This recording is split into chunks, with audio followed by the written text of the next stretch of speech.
Hello guys, pag-usapan lang natin si Alden Richard. Muli na naman guys, nakakuha ng award si Tisoy bilang Most Outstanding Film Actor ng 7th Gawad Award para sa pelikulang Hello, Love Again.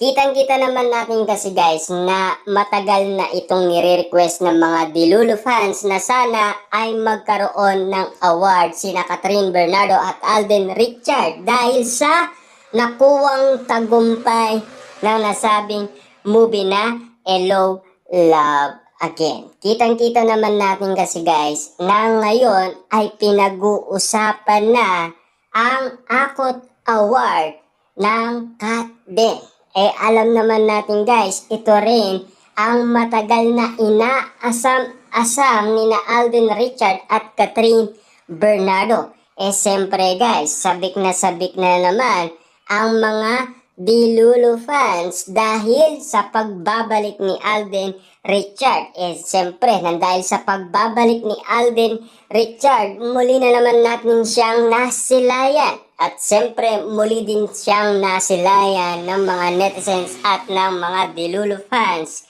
Kita niyo naman guys ang kagapuhan ni Alden Richard. Siguradong kababaliwan mo at kikiligin ka talaga dahil sa kanyang karisma.